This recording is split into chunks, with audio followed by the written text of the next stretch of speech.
नमस्कार, मी गोरख चोथे, मराठवाड्यात जालना जिल्ह्यातून आलो आहे। मी अंबड येथून मी 3 महिन्यापूर्वी डिसेंबरमध्ये इथे माधवबागला ॲडमिट झालो होतो खोपोलीच्या। त्यावेळेस मला 5 ब्लॉकेज होते। आज 3 महिन्यानंतर माझं पहिलं फॉलोअप, दुसरं फॉलोअप आणि तिसरं फॉलोअप आज आहे।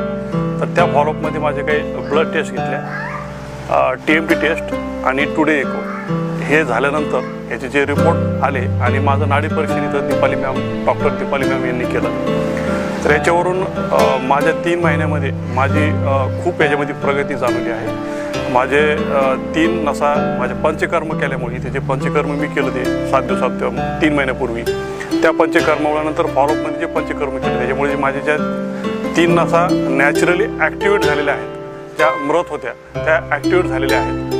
म्हणजे माधवबागमधल्या पंचकर्मामुळे आणि इथल्या ट्रीटमेंटमुळे माझे ब्लॉकेज तर कमी होतातच, पण माझे 3 नसा ॲक्टिवेट होऊन त्यातून ब्लड सर्क्युलेशन चालू झालेलं आहे। आणि इथे मला जी ट्रीटमेंट मिळाली ती खूप छान मिळाली। इथला जो स्टाफ आहे, सगळा स्टाफ सहकार्य इथं जागोजागी आपल्याला वेळोवेळी मार्गदर्शन करतात, आपल्याला सहकार्य करतात। बाकी डाएटचे डॉक्टर आहेत, डॉक्टर दीपाली मॅम आहेत, बाकी इतर डॉक्टर आहेत। तर मला इथे 3 महिन्यामध्ये खूप काही म्हणजे माझ्यामध्ये मला स्वतःमध्ये बदल जाणवला आहे। मला आधी जो असं पायऱ्या चढताना, चिना चढताना किंवा फास्ट चालताना जे धाप लागत होती ती आजच्या घडीला मला धाप लागत नाही आहे। बऱ्यापैकी मला रिलीफ वाटतंय आणि नक्कीच मी माधवबागला, खोपोली येथील माधवबागला ट्रीटमेंट घेऊन नक्कीच मी योग्य निर्णय घेतला असं मला तरी वाटतंय।